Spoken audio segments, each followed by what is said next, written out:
Alors bonjour, on fait cette interview pour vous parler d'un livre autour d'un sujet important, notamment dans le cadre de la psychogénéalogie des constellations familiales, qui est donc notre créneau commun à Christine et à moi.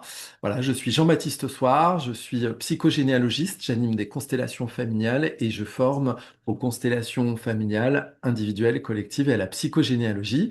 Et dans le cadre de la formation, j'ai pu avoir la chance de former Christine Muller à la psychogénéalogie et constellation familiale individuelle. Et dans son parcours, Christine a rencontré un bouquin fondamental pour elle et je lui ai donc proposé d'en faire ici un résumé et de parler de ce livre qui est donc un livre édité aux éditions de Souffle d'Or. Mais d'abord, Christine, je te laisse te présenter. Écoute, bonjour Jean-Baptiste, merci à toi de me laisser cet espace de parole. Donc oui, je m'appelle Christine Muller, je suis réflexologue, hypnothérapeute et donc tout récemment formée à la psychogénéalogie et les libérations familiales également. Donc au cours de mon parcours, et comme il n'y a jamais de hasard, j'ai pu tomber sur ce livre. C'est un livre qui pour moi est un véritable coup de cœur. Donc le syndrome du jumeau perdu. Alors, je rappelle que Écrit, c'est un livre qui est écrit par ouais, Alfred Alfred. et Bettina Ostermann. Voilà. Et Je vais- une première édition était faite en 2007 et là c'est la version bien plus élargie aux éditions Souffle d'Or, donc de 2024. Voilà. J'en profite pour partager donc sur le site internet du Souffle d'Or, hein, les éditions Le Souffle d'Or, on peut l'acheter directement chez eux. Il y a la présentation donc, du livre, Alfred Ramoda et Bettina Ostermann. Voilà le livre en question avec un petit résumé. Euh, Juste pour info, si vous voulez en savoir plus, il y a aussi, on peut retrouver une présentation un petit peu des différents livres qu'a pu écrire Alfred Ramona avec son épouse ici. Voilà, où on voit Alfred Ramona ici qui nous montre un petit peu avec un symbole du fœtus et de l'utérus, un petit peu voilà, qu'est-ce qui peut se passer. Donc, s'il y a des gens qui veulent aller après cette interview et cette rencontre, aller un petit peu rencontrer cet auteur, voilà, il y a moyen de voir sur Internet, sur YouTube, sur les éditions Le Souffle d'Or, d'avoir quelques informations supplémentaires. Et donc, toi, Christine, tu as rencontré ce livre qui t'a énormément parlé. Ça a impacté ton parcours. Oui, alors pour faire bref et court, ce livre, il était sur ma table de chevet déjà au mois de octobre ou novembre, et nous avons connu un événement dramatique dans notre vie, mais qui s'est très bien fini, je le dis tout de suite. Ma fille a fait en fait une hémorragie cérébrale dont on ne connaissait pas la cause au mois de décembre. Il y a une force en moi, je ne pourrais pas l'expliquer, qui a été de prendre ce livre avec moi quand elle va être hospitalisée. Et ça va être comme un effet, je sais pas, ça vient de l'intérieur qui me dit, mais lis, finis ce livre que tu avais commencé comme ça, par curiosité, parce que ça va certainement t'apporter des réponses.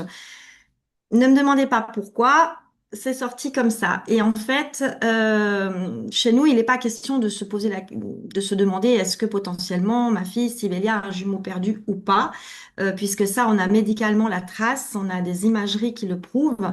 Mais en fait, ce que ça va venir faire sens chez moi, c'est dans le jumeau perdu, je vais avoir des réponses dans ce qu'elle traverse.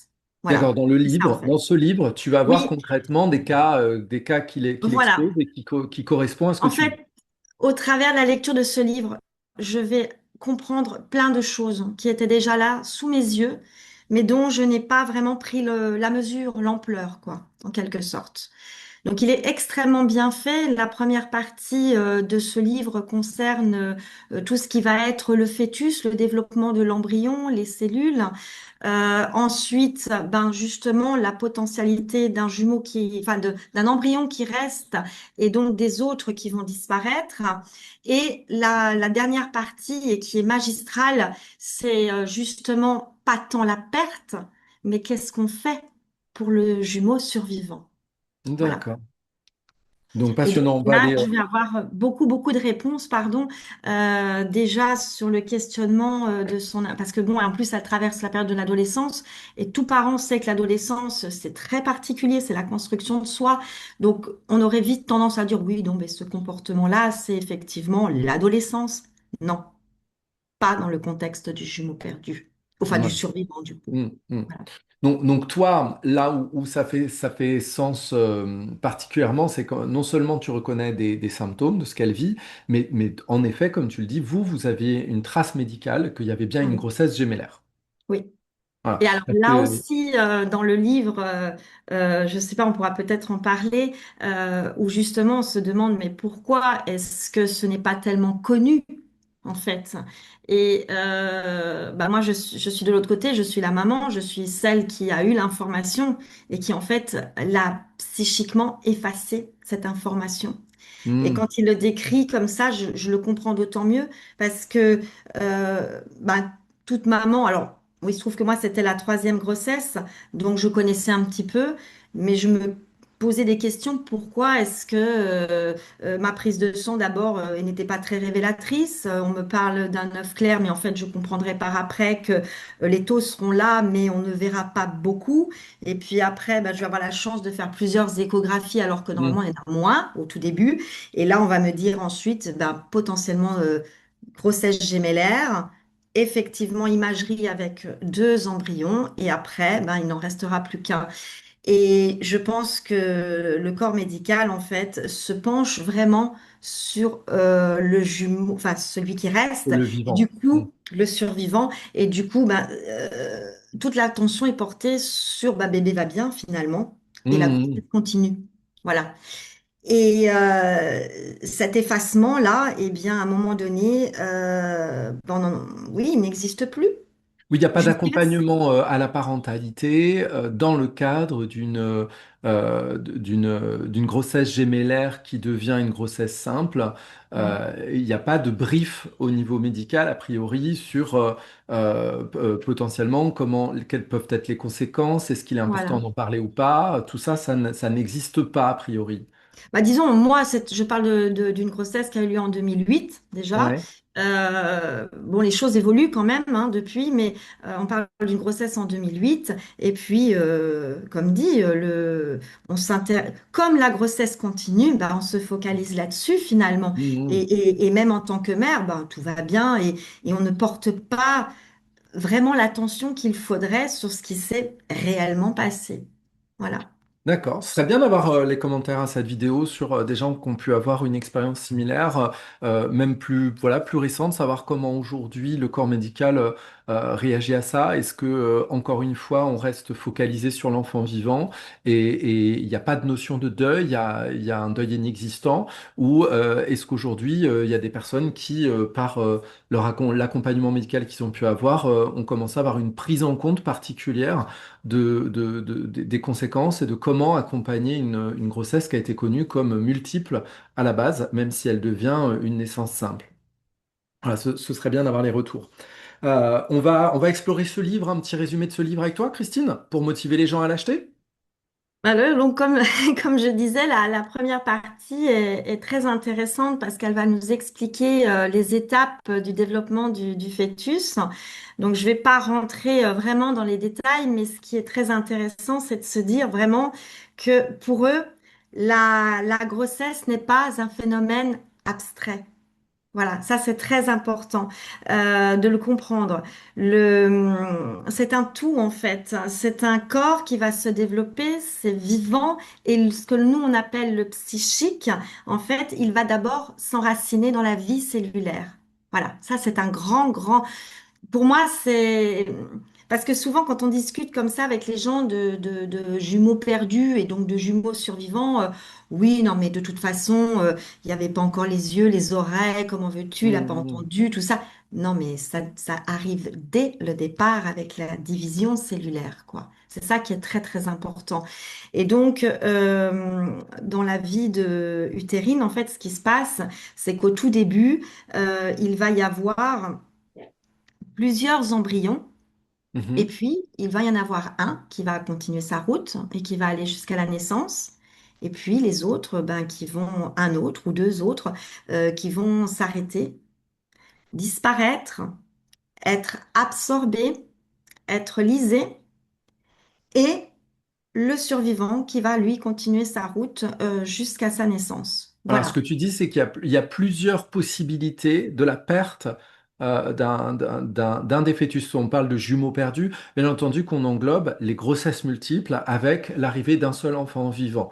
Souvent, c'est gémellaire, mais ça peut être des triplés ou autres, Oui, hein.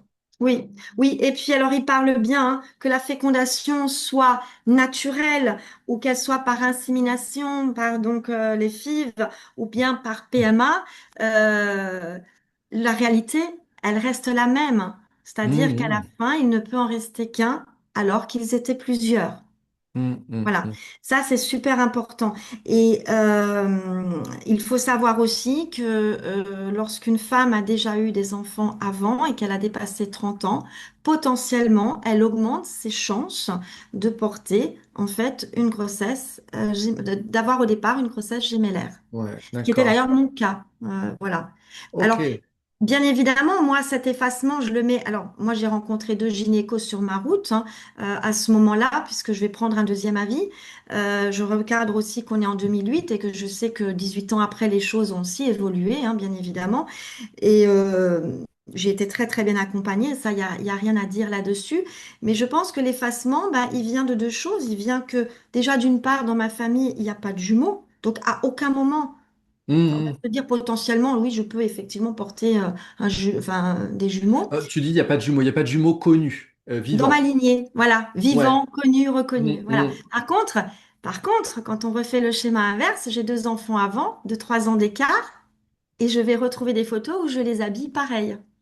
D'accord. Ça Mhm. aussi, ça est venu hein, se mettre quelque part. Voilà pourquoi. Pourtant, j'ai ni vu ma mère ni ma grand-mère faire ça avec les propres enfants, quoi. Moi, je vais le faire. Voilà. Mhm, Et je mhm. vais le faire un petit moment d'ailleurs. Voilà. Et deuxième chose, donc moi, je me pose pas la question de la gémellité. Et puis en plus, comme dit, il y a focus de la vie qui continue. Et au Mhm. final, et bien après, on se recentre sur ça, quoi. On Voilà. peut même presque oublier qu'il y a eu un Oui, événement au départ, hein. c'est pour ça que je parle d'effacement. Oui, parce que dans mon cas précis, quand va arriver ce qui va arriver à Sibélia, je vais ressortir les dossiers, je suis en train de lire le livre, je vais le dévorer d'ailleurs, parce que bon, je vais pas beaucoup dormir avec ce qui nous arrive, et je vais retrouver dans les dossiers une enveloppe qui est encore cachetée, où il y a justement l'échographie. Voilà. D'accord. Ok. Et là, ça remonte Tout directement et remonte. on voit les deux Mais postes. c'est vrai que moi, j'ai eu une proche avec qui je discutais justement de tous les phénomènes de grossesse et elle me parle comme ça, elle me dit, alors elle n'en avait jamais parlé avant, elle se rappelle d'un souvenir et en se rappelant, elle dit elle ne l'a jamais oublié ce souvenir, alors qu'elle n'en avait jamais parlé avant. Donc ça veut dire que c'était un souvenir, mais qui était resté très psychique, et très intérieur, C'est ça, et ouais. d'une perte de sang autour d'une grossesse, et d'un seul coup, elle dit, mais en fait, c'était avec la grossesse de ma première. Et donc finalement, c'était une perte de sang en début de grossesse où il va y avoir continuité de grossesse et elle n'avait pas associé ça avec potentiellement la perte d'un jumeau perdu. Voilà. Mhm. Et on voit qu'il y a des phénomènes comme ça qui s'oublient en fait. Ouais. Parce qu'en effet, Et on concentre tout sur c'est sur bon, autre. l'enfant est vivant, c'est pas Voilà. une fausse couche. Eh bien si, ça peut. Et je Ça peut pense être que une fausse couche tout l'intérêt, moi, je pense que d'un maintenant, embryon. pardon, je vais justement enfin, activer vraiment dans ce sens-là. Est-ce qu'il n'y a pas intérêt à faire connaître auprès des gynécologues la nécessité, quand on sait en fait comme combien c'est dévastateur après, euh, Hmm. ne serait-ce de dire, voilà, sans le dramatiser, dire, vous savez, si on le voit, hein, si c'est assez tôt pour le voir, mais voilà, de dire, ah ben écoutez, voilà. Ou simplement une information. Vous avez déjà eu des enfants, vous avez dépassé 30 ans, potentiellement alors, c'est possible. Et beaucoup plus qu'on ne le croit. Ouais, tout à fait, tout à fait. Voilà. Et on a pu voir ensemble durant la formation, on a accompagné des gens hein, pour s'entraîner, on a accompagné des gens qui avaient le jumeau perdu ou des mamans qui avaient eu une grossesse gémellaire avec la perte d'un jumeau perdu. À chaque fois qu'on a mis ça en lumière, on a vu comment ça allait réveiller des émotions très fortes Mhm. Mhm. qui finalement étaient là, sous-jacentes, mais qui ne trouvaient pas le chemin et que ça a fait un bien fou d'aller mettre en lumière. Et les personnes étaient surprises de se dire, mais c'est une émotion qui m'a submergé, qui était très réelle, voilà, qui était profonde. Et comme si cette émotion avait toujours été là, mais qu'elle n'avait jamais trouvé un chemin vers une réalité, et que ça faisait du bien de mettre une réalité et des mots et une reconnaissance. Exactement.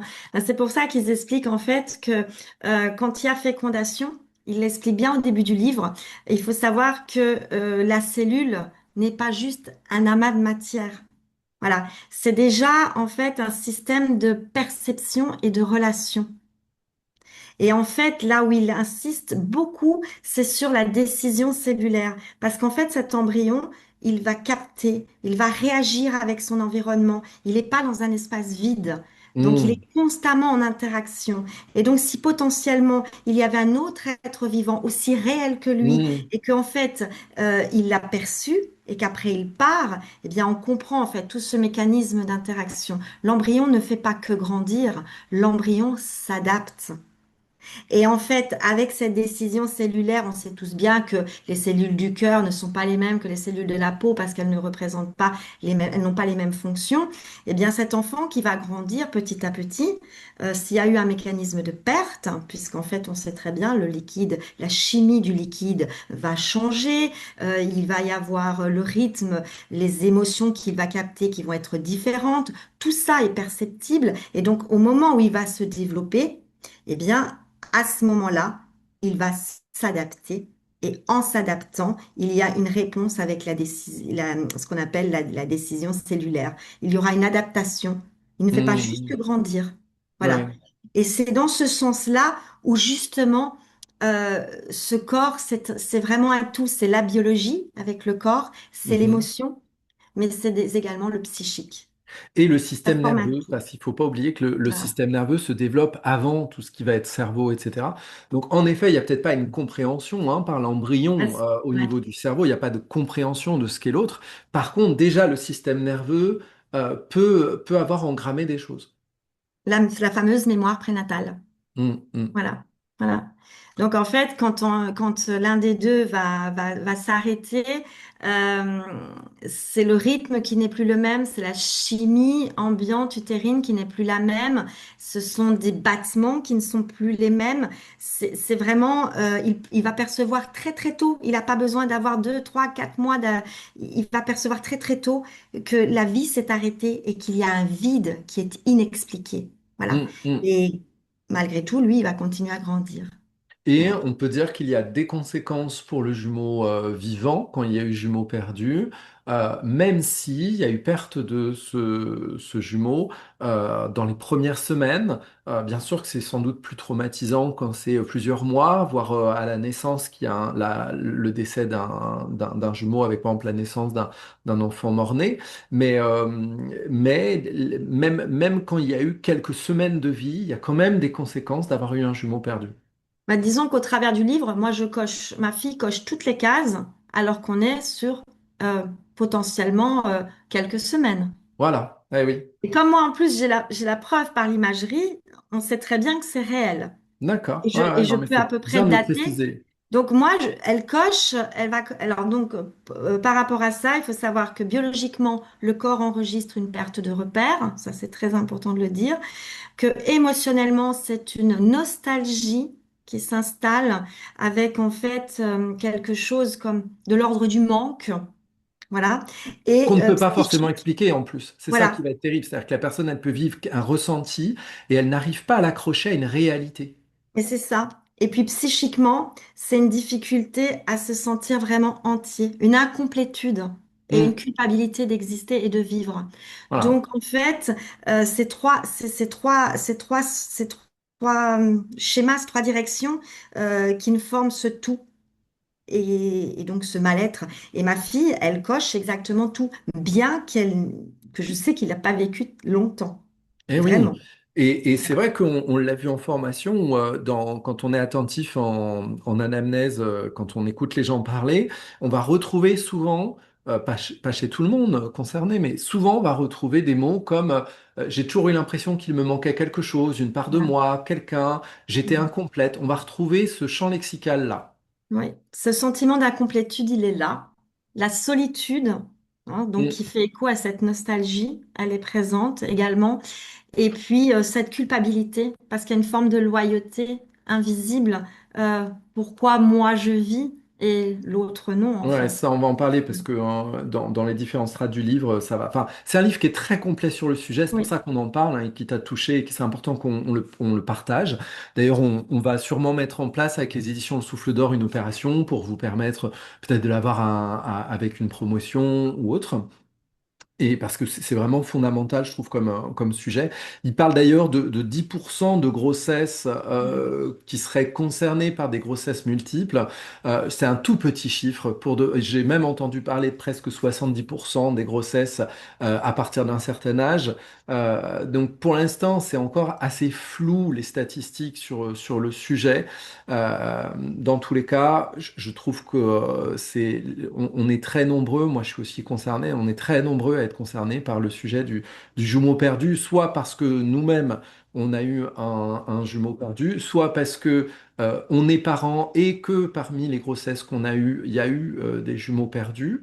Parce que pareil, quand on fait un IVG, une fausse couche, c'est pas la même chose si on fait la fausse couche d'un enfant ou de jumeaux perdus.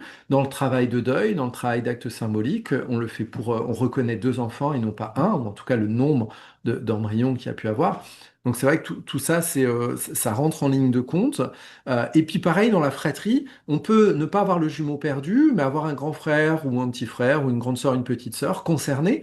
Et nous, dans la fratrie, on est concernés puisqu'on n'est pas trois enfants vivants, mais en tout, on est cinq grossesses. Enfin, par exemple, quatre grossesses et dans les cas de grossesse, il y en a une qui n'a pas abouti, et dans une autre, il y avait un enfant vivant et un enfant embryon qui ne s'est pas développé. Donc ça a des conséquences même pour toute la fratrie.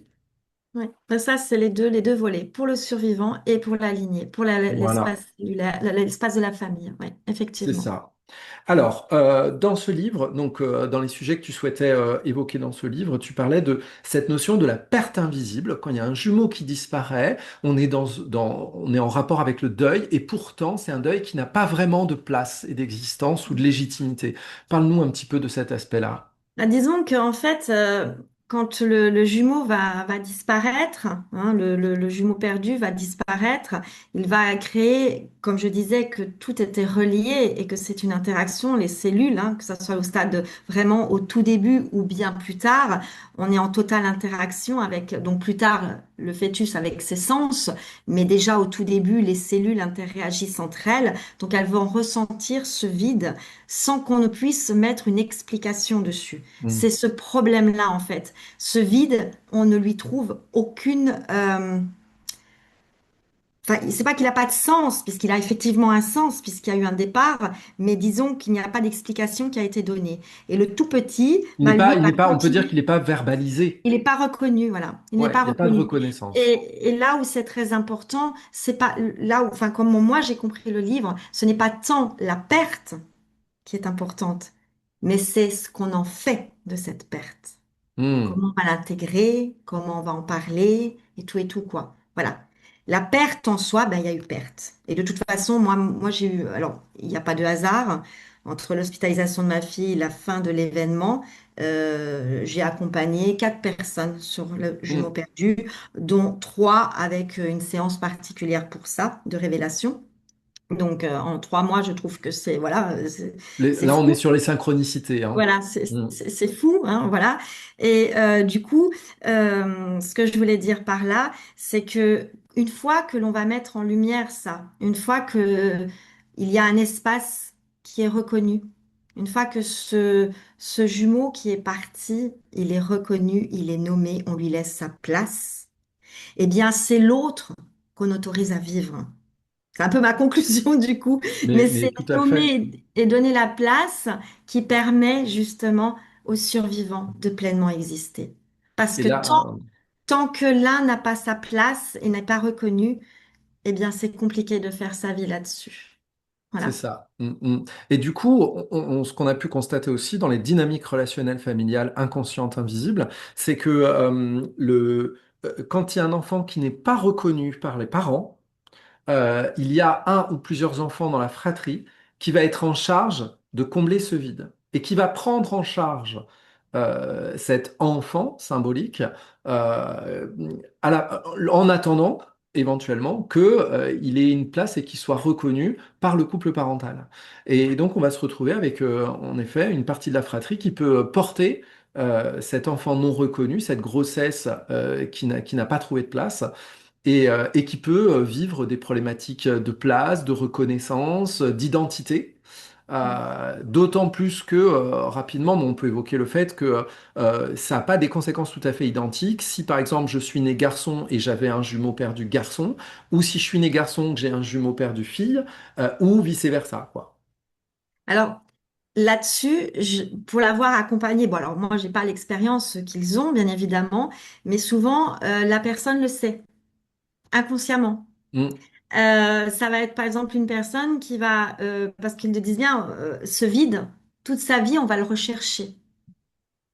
Inconsciemment, on va le rechercher. On va le rechercher au travers de ses relations amicales, on va le rechercher au travers de son conjoint ou de sa conjointe, on va le rechercher, on va essayer de remplir ce vide, sinon dans le travail, par l'énergie que l'on va rechercher au niveau du travail. Donc voilà, mais ils le savent très bien. Je n'arrive pas à l'expliquer, c'est eux-mêmes, quand potentiellement cette émergence du jumeau perdu arrive, ils savent. Ils savent. Certains vont chercher la meilleure amie et en fait on comprendra que c'était une jumelle.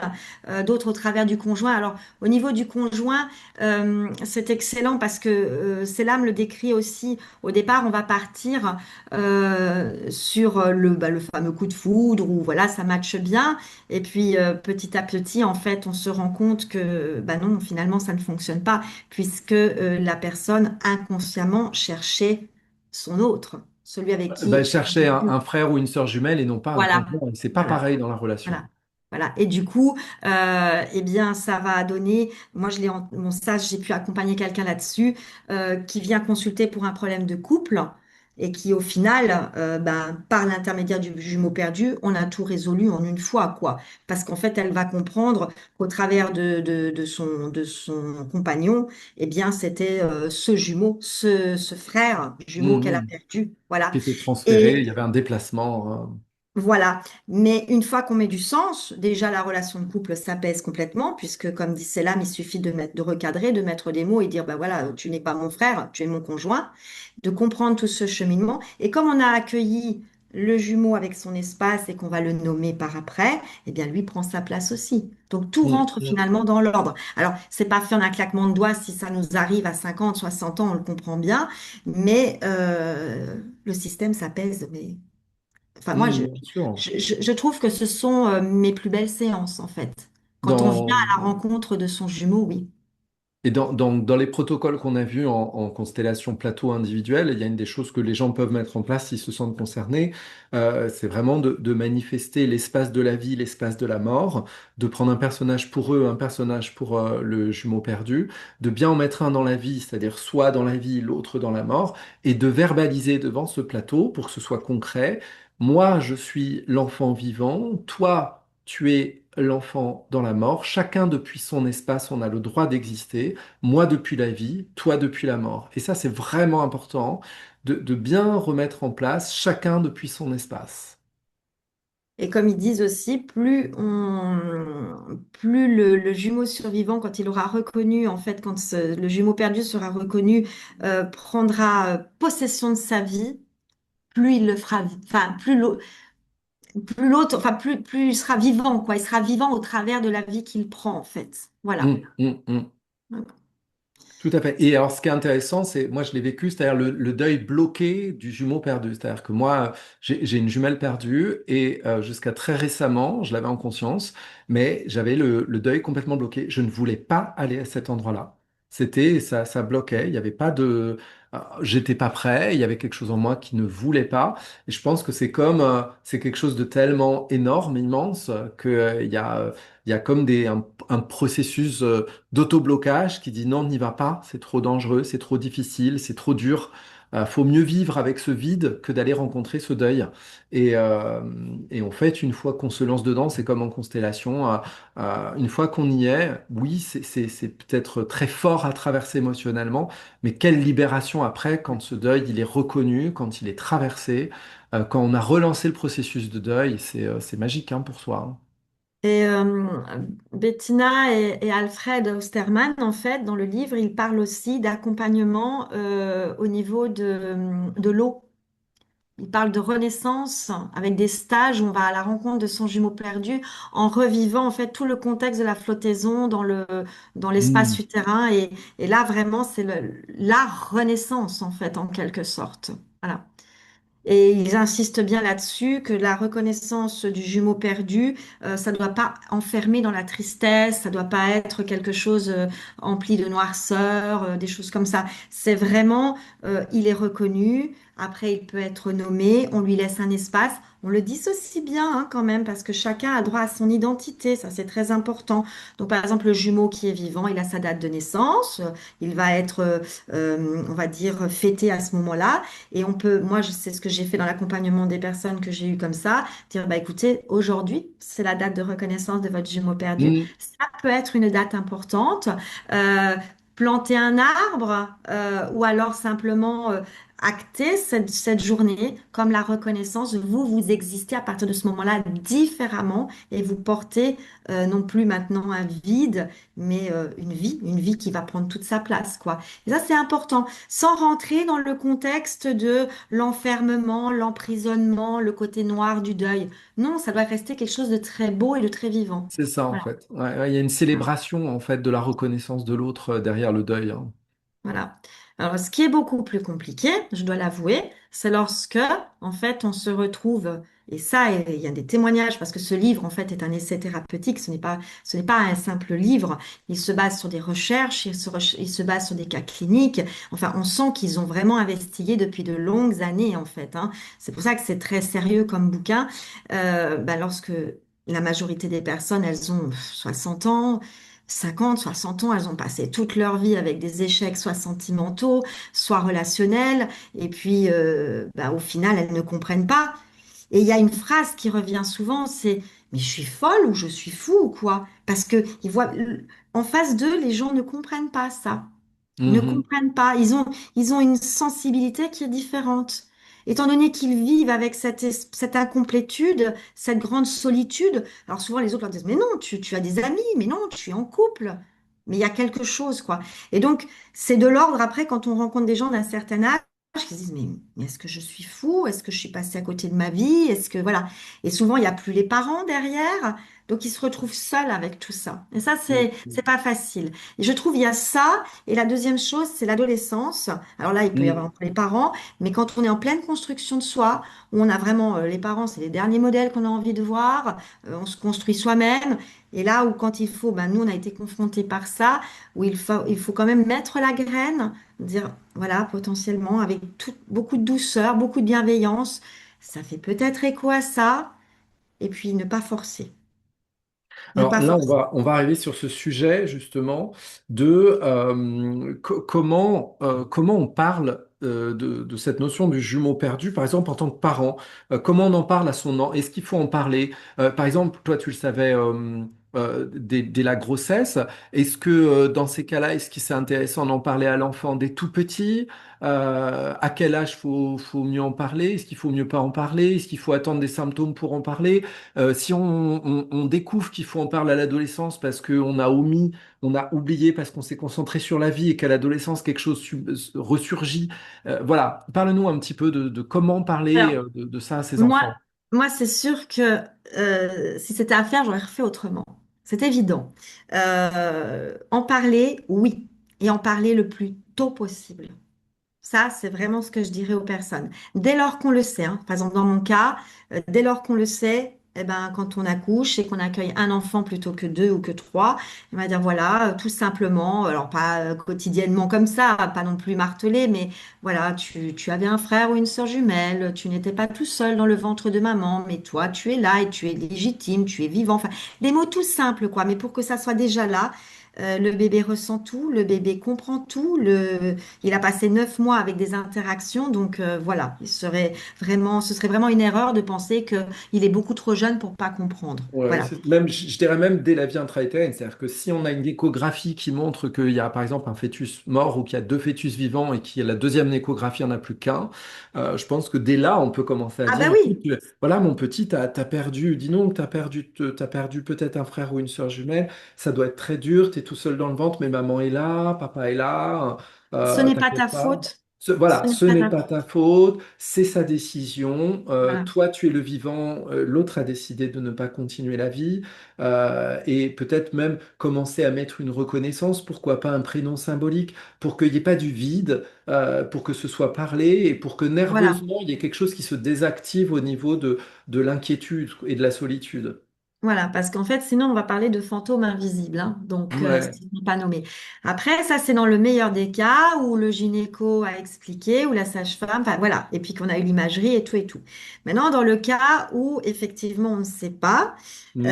où subitement on découvre des traces de sang et au final on va chez le gynécologue et il nous dit tout va bien, bah, c'est à garder au fond de Oui. soi et de le dire quand quand l'enfant est tout petit. Maintenant, si effectivement on n'a pas cette information, mais qu'on découvre que son adolescent, il est vraiment dans un mal-être profond, qui nous parle de solitude. Ah oui, il y a aussi un faisceau d'indices, oui, parce que j'ai moi réalisé un questionnaire très précis à base du livre et les faisceaux d'indices qui revenaient. Alors, j'ai pas l'expérience qu'ils ont, mais je me rends compte de certaines choses. C'est-à-dire qu'au niveau biologique, on va cocher des cases si on est un jumeau perdu, Mm. au niveau du corps, au niveau de l'émotion, du plan émotionnel et au niveau du plan psychique. Par exemple, au niveau de la biologie. Je vais pas dire que tous ceux qui ont une scoliose ont un jumeau perdu. Mais dans le cas des jumeaux perdus, on peut retrouver des problématiques au niveau de la colonne. Pourquoi? Parce que comme ils expliquent, tout simplement, le jumeau va essayer de se déplacer, il va sentir ce vide, ça va être très compliqué pour lui, et lui va essayer de Mm. se mettre dans son espace, parce que c'est inconnu ce qui se passe là, d'un seul coup, ça s'est arrêté, et il va continuer de grandir là. C'est pour ça quand il parle de décision cellulaire et des cellules qui vont se mettre en place suite aux interactions, ça en fait partie. Voilà. Donc, tous ceux qui ont une scoliose n'ont pas de jumeaux perdus, mais dans les gens, si maintenant, avec le faisceau du langage, comme tu disais, on entend des mots, Mm. solitude, Mm. il me manque quelque chose, machin, et qu'on va demander, auriez-vous potentiellement un problème au niveau de la colonne, des choses comme ça. Alors, on ne parle pas de discopathie dégénérative, hein, on va parler vraiment de malformation, de colonne, voilà. Et on va vous dire oui. Alors là, il faut se le noter quelque part. Voilà. Après, on peut demander aussi, est-ce que vous avez des problèmes de vision? Ou alors, une très bonne vue et des problèmes d'audition. Parce qu'en fait, Mm. l'un prendra plus un et l'autre côté, l'autre sens. Donc moi, j'ai souvent eu le cas de une très bonne vision, du 12 sur 10. Et puis, ah oui, mais quand j'étais petit, j'ai fait beaucoup d'otite. Alors, je ne sais pas, mais effectivement, j'ai une audition qui est moins bonne. Alors, effectivement, on ne saura pas. Mais, ou l'inverse. Ah non, moi, j'entends très bien, mais je suis très myope. Voilà. Mm. Ça, on note juste, hein. Je suis pas en train de dire que tous les myopes, attention. Mais ça, plus ça, plus ça, plus ça, plus tout le champ lexical. Alors là, oui, on se met des warnings et on se dit, voilà, potentiellement, Oui, il faut aller parmi les voir. choses qu'on retrouve, hein, on parle souvent de acheter des choses en double, ça c'est des choses qui sont connues, mais moi j'ai beaucoup trouvé parmi les clients des gens qui avaient deux boulots, deux maisons, deux, voilà, on retrouve. Le chiffre. Alors, le chiffre 3 aussi, parce que là, en Ouais. fait, j'en avais deux, voilà. Mais si le chiffre 3 revient également, bon, après, je vais pas plus loin parce que c'est beaucoup plus rare. Il y a aussi, ça, il faut, des peurs paniques inexpliquées. Mm. La tachycardie, la peur panique qui va arriver quelque chose. Bah oui, parce que ça va venir rebondir sur cet événement brutal et inexpliqué qui est arrivé. Alors, bien évidemment qu'il y en a qui vont avoir des peurs paniques inexpliquées suite effectivement dans la lignée transgénérationnelle d'un événement traumatique qui a pu arriver. Bien évidemment, ça veut pas dire, c'est comme le raisonnement de la scoliose. Ça veut pas dire que tous ceux qui ont eu ça ont forcément un jumeau perdu. Mais encore une fois, en additionnant tout ce genre de choses, là, on peut se dire potentiellement. Mm. Donc moi, ce que je retrouve le plus souvent, hein, c'est vraiment le symptôme de la peur panique qu'il arrive quelque chose, soit à soi, soit à l'entourage. Ça déjà, avec tachycardie ou pas. Le vertige, parce Mm. que c'est vertigineux tout ce qui est arrivé au petit quand il a perdu le Ouais. jumeau. Ouais. Ensuite, on va aussi retrouver sensation d'oppression. Ça, je l'ai assez souvent. On les trouve visuels et auditifs, pas systématiquement. Les problèmes aussi de kyste. Alors ça, c'est très intéressant d'investiguer. Et chez les femmes, quand j'entends kyste aux ovaires au moment où elles ont leurs premières règles, ça, je me le mets de côté aussi. Mm. Voilà. Mm. Mm. Je parle pas d'une femme de 50 ans qui va faire des kystes pour d'autres raisons quand elle rentre en ménopause ou des choses comme ça, hein. Je parle vraiment de la jeune femme bah, dans la construction de soi, hein. Au moment de D'accord. Ouais, l'adolescence, on a les ouais. premières règles. Voilà. Donc, ils appellent ça les kystes dermoïdes. Voilà, qui sont présents aussi dès la naissance, que l'on va retrouver. Moi, j'ai une cliente comme ça, où on lui a dit, alors les médecins à l'époque ont dit, oh, ben, on a retrouvé un kyste avec des cheveux, c'était potentiellement les cheveux de votre maman. Ça n'a pas été analysé, mais moi, bon, elle a compris après, puisqu'on a fait la séance, et effectivement, c'était son jumeau, sa jumelle perdue, quoi. Voilà. Des adhérences aussi au niveau des organes génitaux, ça c'est vraiment, ils le citent hein, dans leurs recherches que ça revient assez souvent, quoi.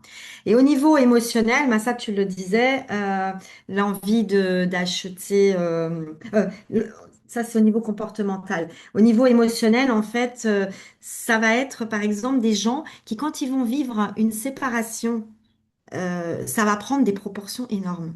Et c'est là Mm. que l'entourage ne va pas comprendre. Parce que ça va venir appuyer sur la blessure d'abandon originelle, la première qu'ils ont vécue in utero.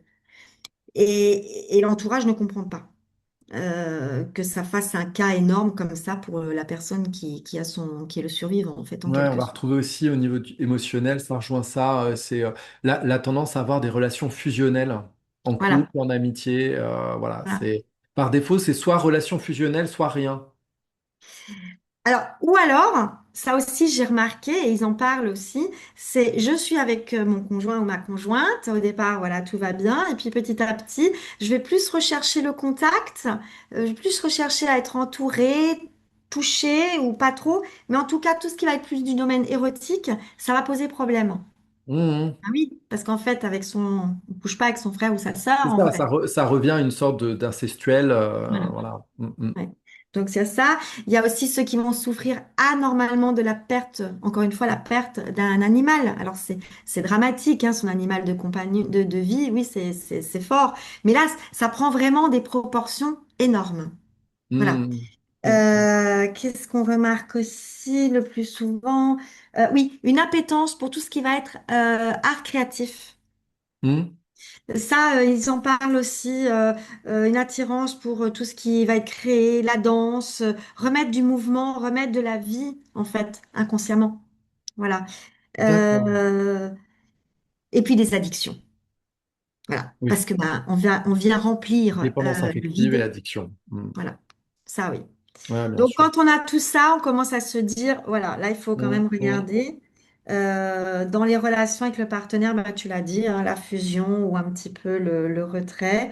Des gens qui vont préférer rompre avant de se faire lourder, entre Oui. guillemets aussi. Mhm. Ils vont Mhm. anticiper, voilà, parce que c'est trop douloureux de revivre Mhm. là-dessus. Voilà. Et les trahisons, alors là, même si elle est petite, la trahison, elle va prendre des proportions importantes, Oui, quoi. parce que ça part des résonances sur les blessures de l'âme, hein. Voilà. Une blessure de l'âme, bien sûr, hein. Ouais, ouais. Donc on a évoqué hein, la notion de culpabilité et de loyauté invisible, notamment pour l'enfant vivant Mhm. aussi, qui va entraîner tout un tas de difficultés dans sa vie. Et comme on le dit, invisible, pourquoi? Parce que tant qu'on n'a pas mis la notion de jumeau perdu là-dessus, il n'y a pas de sens à tout ça. Voilà. Voilà. C'est ça. Voilà. Donc ça rend les choses difficiles, d'où l'importance d'avoir un accompagnement sur ce sujet-là. Alors, on a parlé donc de la parole importante du parent, hein, sur la place de ce jumeau perdu, la notion aussi à l'adolescence que tu as pu évoquer, où c'est un peu plus compliqué souvent d'évoquer ce sujet-là à l'adolescence, avec un adolescent qui peut avoir tendance à se fermer à la proposition parentale. Mais comme tu dis, l'importance dans tous les cas de planter la graine de ce sujet-là, hein, en laissant l'adolescent aussi sa propre responsabilité de se saisir de cette opportunité de compréhension ou de s'en saisir plus tard. Mais la graine, Mm. elle est là. Euh, donc, par rapport à ce qui est évoqué dans ce livre, toi, tu disais, est-ce que ce livre permet à une personne qui, par exemple, achète ce livre et se pose des questions sur le jumeau perdu, est-ce que ça donne des clés pour aller un peu checker, est-ce que je suis concerné, est-ce que mes proches sont concernés, est-ce que mes enfants sont concernés? Ah ben clairement, parce qu'en fait, comme il y a Alors déjà, la première partie plus technique, ben déjà, ça éveille la curiosité. Et puis après, il y a des témoignages. Donc automatiquement, on peut facilement se retrouver au travers des témoignages, quoi. Voilà. Mais bon, moi, j'insiste quand même sur le fait que ça s'accompagne, hein, parce que c'est quand même... c'est quand même quelque chose qui bouleverse complètement une vie, hein. Donc, D'accord, donc le livre est très intéressant, ça peut permettre d'avoir beaucoup d'informations sur le jumeau perdu, éventuellement d'identifier des choses.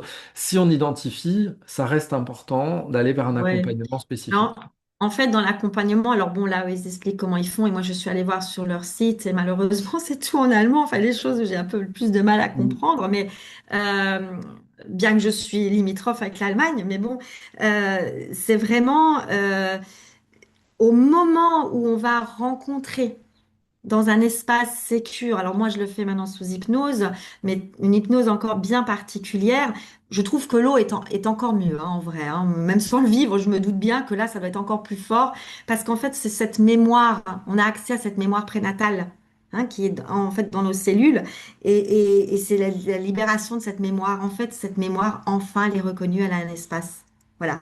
Et, euh, et là, moi, par rapport à mes séances d'hypnose, bah, en une séance, j'avais réglé le truc, hein, ça c'est clair, parce que l'espace est permis, il y a très peu de suggestions, on laisse le corps faire, le corps se souvient de toute manière, et au travers de la séance, eh bien, doit être vu ce qui doit être vu, quoi.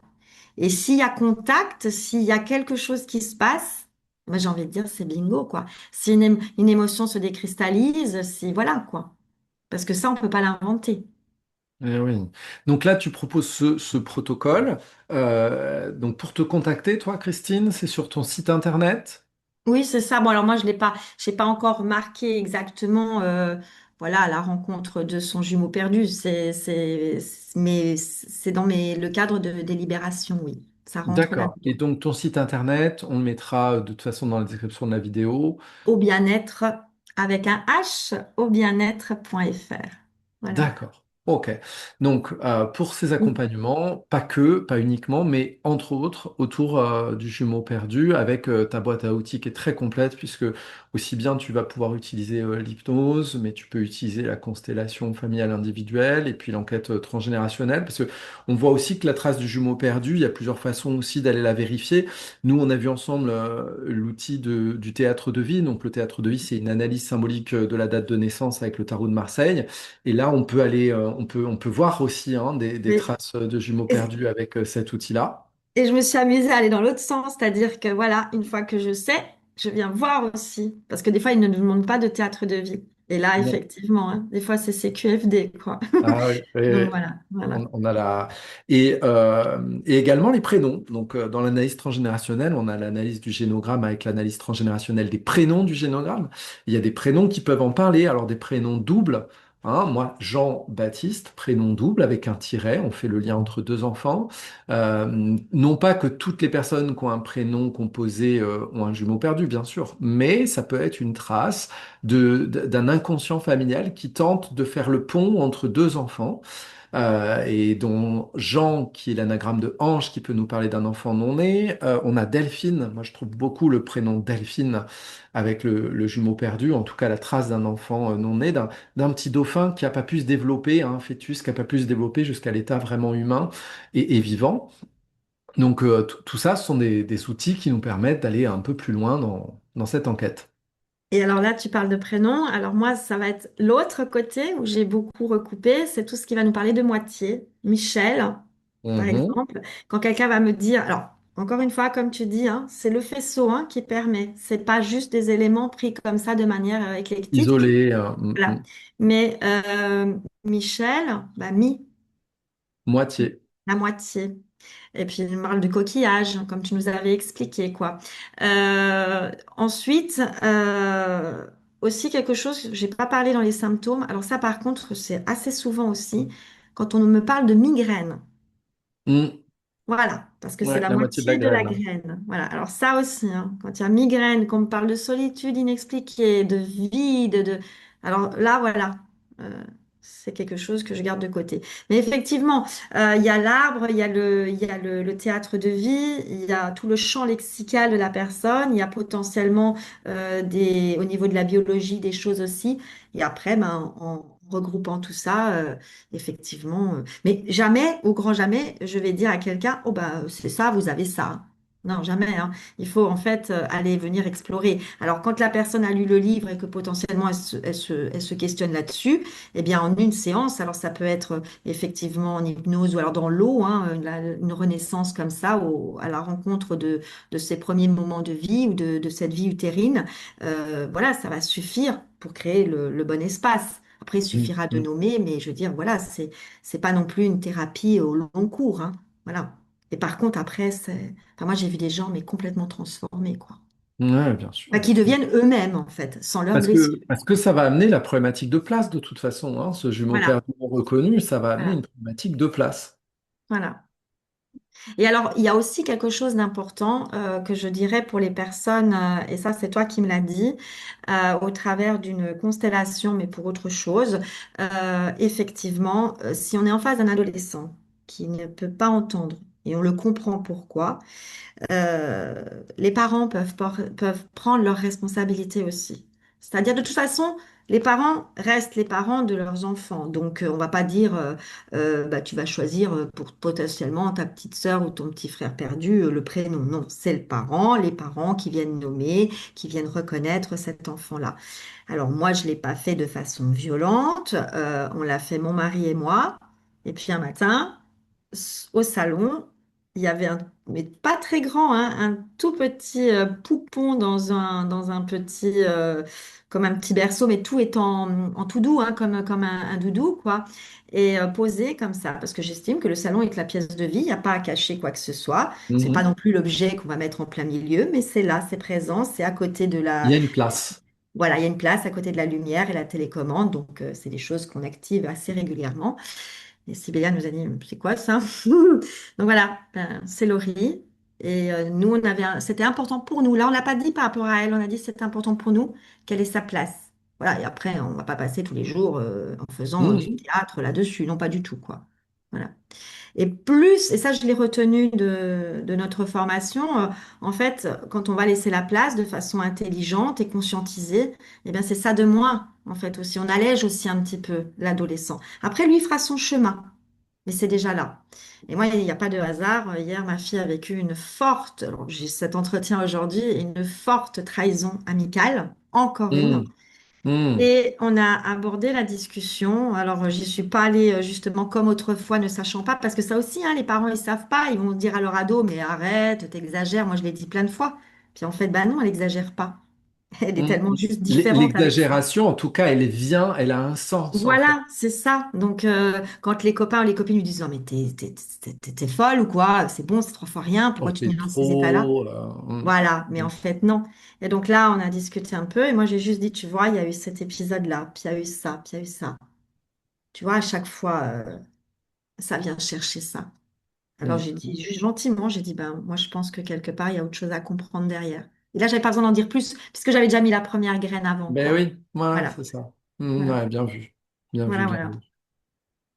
Comme Voilà. quoi. Voilà, déjà, de toute façon, quand un parent prend ses responsabilités par rapport à ça, il allège déjà l'enfant concerné par le jumeau perdu de la part du parent qui n'est pas pris en charge. Donc après, il a déjà à prendre en charge que sa part de son Voilà. deuil, la place qu'il doit donner à ce jumeau, et non pas ça, plus le rôle que les parents ne prennent pas et qui du coup lui incombe par défaut. Et là, justement, tu rebondis sur un truc important aussi qui est signalé dans le livre, c'est quand la mère, notamment plus la mère, fait porter la culpabilité sur le jumeau survivant. Et qu'elle, en fait, elle-même n'a pas vécu ce deuil-là. Par exemple, la grossesse, bah, elle se déroule, c'est une grossesse gémellaire, et puis à 5 mois de grossesse, on ne sait pas pourquoi, le jumeau, un des deux jumeaux part, et il reste l'autre. Et toute sa vie, enfin son enfance, son adolescence, il va porter ça sur ses épaules. Alors ça, c'est dramatique, hein. C'est un Mm, mm, cataclysme mm. énorme pour le jumeau survivant. C'est la mère qui doit se faire accompagner. Parce que bien évidemment que le jumeau survivant n'y est pour rien, absolument rien, quoi. Voilà. Et alors là, on peut se dire, la personne qui écoute ça, qui se dit, oui, mais ma mère, elle voudra jamais travailler là-dessus, donc du coup, je suis bloqué. Non. En Ouais. constellation familiale, ça va être l'occasion pour la personne concernée de dire à sa mère, symboliquement à travers le représentant de sa mère, c'est ta responsabilité. Moi, je m'en décharge, je te la rends. Tu le fais ou tu le fais pas, mais par contre, c'est entre toi et ton enfant, ta fille ou ton fils non-né, mais c'est plus à moi de m'en charger. Et ça, c'est important de le graver dans le marbre, quoi. Cette posture-là, c'est hyper important de rendre les charges et les responsabilités à qui de droit. Ça, c'est vraiment Mm. important. Et tu parlais justement de la mère, là, tu évoquais la mère qui peut faire porter la responsabilité, mais en fait, les deux parents, hein, parce que on a vu aussi en séance avec des clients que un père, il peut renvoyer une dévalorisation à son enfant vivant parce que il voit à travers lui l'enfant qui n'est pas. C'est-à-dire que ce qui peut être terrible et ce qui peut rendre difficile la relation d'un parent à un enfant, c'est que cet enfant va renvoyer à ce parent, plus ou moins consciemment, l'enfant qui n'est pas né. Je m'explique. Un jumeau perdu, on a une grossesse gémellaire en faux jumeau avec un garçon et une fille. C'est la fille qui naît, imaginons, et sur une grossesse où le père aurait voulu un garçon parce qu'il a déjà une fille, parce que lui, il avait imaginé jouer au foot avec son fils, lui bricoler avec son fils, etc. Transmettre à son fils. Il n'a pas de garçon, il a deux filles et que à chaque fois qu'il voit sa fille vivante, eh bien inconsciemment, il y a quelque chose en plus qui, tout comme l'enfant concerné par le jumeau perdu, bah, il y a un deuil qui n'est pas reconnu, mais il y a quelque chose qui est là et qui n'est pas nommé, et donc ça c'est terrible, c'est abyssal, hein, quand ça n'est pas reconnu et nommé, expliqué, mais c'est là, et du coup, il y a quelque chose à chaque fois avec cet enfant qui l'empêche de relationner, parce que en fait, ça lui renvoie le garçon qui n'est pas né. Et inconsciemment, il peut reprocher à sa fille, bon, ça, c'est dans ce cas-là précisément, mais il peut reprocher à sa fille, quelque part, d'avoir presque pris la place du garçon. Et donc, cette Ouais. fille, elle ne trouvera jamais de place auprès de son père tant que ça, c'est pas travaillé, parce que le père est dans un deuil bloqué, et en plus, il fait porter la responsabilité, puisqu'il n'y a pas de responsable, puisque ça n'est pas parlé, et bien, par défaut, il y a une responsabilité qui incombe à la fille, et quelque part, c'est de sa faute si le garçon n'est pas né. Et Et, ça, c'est arrivé énormément de fois en séance. et puis, j'irai même plus loin, elle aura du mal à faire couple, Oui, du coup, hein, voilà. pour le cas précis que tu donnes. Ouais. C'est ça. Et elle va avoir tendance à non pas aller chercher son amoureux, mais elle va aller chercher le fils qu'elle veut ramener au père. Voilà, c'est Et ça. là, on peut avoir des cas où la femme, elle n'est plus heureuse dans son couple, mais par contre, ben, elle est presque plus accueillie. Enfin, quand ils vont manger chez ses parents à elle, c'est presque plus son mari Le mari qui est accueilli. Ouais. qui est accueilli. Et puis alors là, de toute façon, elle peut plus le quitter parce que de toute façon, ça lui serait reproché parce que là, on redéchirerait, on rejouerait bah, je vous supprime le garçon que vous n'avez Voilà. pas eu. Donc la personne, elle se bloque dans un impossible. C'est très compliqué. D'où l'intérêt d'aller identifier ça le plus tôt possible. Ouais. Mais donc, c'est vrai. Ouais. En tout Voilà. cas, moi j'ai été. Alors, je vais juste faire une petite parenthèse. J'ai poursuivi parce que dans le livre du syndrome du jumeau perdu, il parle d'un autre livre. Oui, Alors, c'est pas eux qui l'ont écrit, mais alors vraiment, ça aussi c'est une pépite. C'est aussi aux éditions Souffle d'Or. C'est super. de mémoire de fœtus. Je sais pas si Oui, très bien. et de Alors mes celui-là c'est Gobert. Mm. excellent parce que il vient. Étant donné que tout se passe au niveau de la mémoire néonatale, de la construction à ce niveau-là et qu'on n'est pas juste des cellules, des amas de matière, mais on est bien plus que ça. Là, on se projette en fait dans la construction d'un embryon selon différentes histoires de vie, hein. On peut être soit le fruit, alors, malheureusement, soit le fruit d'un viol, soit le fruit d'une relation d'un soir, le fruit d'une relation passionnée, l'adultère aussi. Enfin, il y a plein de cas. Et comment, en fait, bon, c'est très, très bien écrit et ça donne des pistes aussi pour mieux comprendre, en fait, les personnes qu'on accompagne quand elles savent, par exemple, elles-mêmes, bah oui, moi, de toute façon, j'étais la relation cachée de mon père ou les choses comme ça. Mm, Là mm. aussi, c'est un outil qui est très intéressant. Et tu as Et raison il est nourri. d'insister sur le fait que déjà, pendant la grossesse, des tas de choses Oui, se jouent oui, et vont avoir des conséquences tout au long de notre vie tant que ça n'est pas parlé, mis en lumière, expliqué, etc. oui. Et ce qui est aussi important, c'est que une mère, elle peut aimer profondément son enfant, mais elle peut lui avoir transmis un vide aussi, Ouais. hein, de Mm, par mm. cette histoire-là. Et ça, c'est aussi, ça s'accompagne aussi, parce qu'il y a quand même une sorte de culpabilité quelque part aussi. Voilà. En tout cas, moi, j'ai été fascinée par ce livre et je pense qu'il est tombé au bon moment et il n'y a pas de hasard par rapport à ça, quoi. Et je te Bon, remercie de m'avoir laissé un espace de parole parce que de je pense que partage. ça, ouais, mais ça fera partie des choses que j'ai vraiment envie de développer, ça. J'ai trouvé Et maintenant, oui. en fait. Et je pense que de toute façon que quand on vient dans la matière vivre des expériences, ça n'est jamais gratuit. Quand il y a des épreuves, je trouve que Mm. mettre du sens sur ces épreuves et partager ce sens pour que d'autres personnes puissent par synchronicité se relier à ça, rencontrer comme là des personnes qui vont écouter cette vidéo, ça va faire écho et du coup ça va participer comme une graine sur le chemin. Et c'est précieux de partager nos expériences parce que le sens qu'on y met quand on le partage, ça permet de renforcer, on va dire, un chemin de compréhension collectif. Et voilà, donc c'est très précieux que, enfin, je trouve que le message est d'autant plus vibrant et puissant quand il est transmis par quelqu'un qui a traversé l'épreuve. Mm. Oui, ben oui. Voilà, donc voilà. C'est pour Donc ça que ça ça c'est fait un. tellement écho. Et c'est marrant que ça fait écho parce que moi je suis Oui, donc voilà, c'est ça que je veux dire. enfant vivant avec un jumeau perdu et une jumelle perdue et toi t'es maman Voilà, ouais. d'un jumeau perdu. Ok, Ouais. d'une jumelle du coup. D'une C'était une jumelle, jumelle. ouais. Ouais, Hmm. ouais. Ok, bah on peut aussi dédicacer cette vidéo à cette jumelle qui s'appelle Laurie, Laurie, voilà. voilà. Laurie qui est venue dans son chemin, si petit, si court soit-il dans la vie, participer à partager voilà, en son honneur, on partage ce message pour toutes les personnes, maman, papa, enfants concernés par ce jumeau perdu. Voilà. Merci. Merci, merci. Eh ben écoute, Christine, on rappelle qu'on peut te contacter parce que du coup, tu es une spécialiste du sujet, en tout cas, tu es bien concernée, Je donc suis passionnée. Je voilà, préfère le terme passionnée. Je suis passionnée passionnée. par ça, oui. Et donc, du coup, tu es particulièrement voilà, une belle porte d'entrée pour travailler sur ce sujet. Donc, on peut te contacter, on remettra ton site internet, mais tu peux le redire ici quand même, c'est... Donc, aubienêtre.fr, être comme l'arbre avec un H, mais tout accroché. D'accord. Ah oui, c'est pas Aubienêtre.fr. O-H-A-U-T, c'est O bien être. Voilà. C'est le Point être .fr. qui est avec un H comme Voilà. l'arbre. Ok. Comme l'arbre. Voilà. Et Bon, puis sinon, ben, bah, Christine Muller sur Facebook, c'est très facile aussi.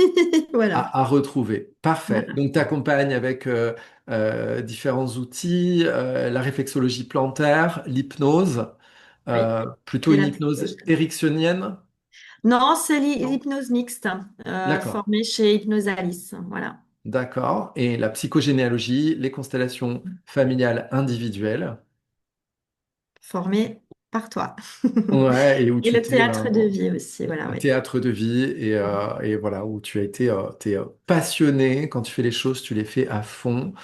Donc bah voilà, n'hésitez pas à contacter Christine pour aller explorer cette piste ou d'autres. Parce qu'il n'y a pas que cette piste sur notre chemin qui peut expliquer, qui peuvent expliquer des blocages, qui peuvent expliquer des schémas répétitifs, etc. Donc n'hésitez pas pour aller explorer votre système. On vous dit à bientôt pour d'autres rencontres, d'autres vidéos, d'autres partages autour de livres ou d'expériences. À bientôt. Merci.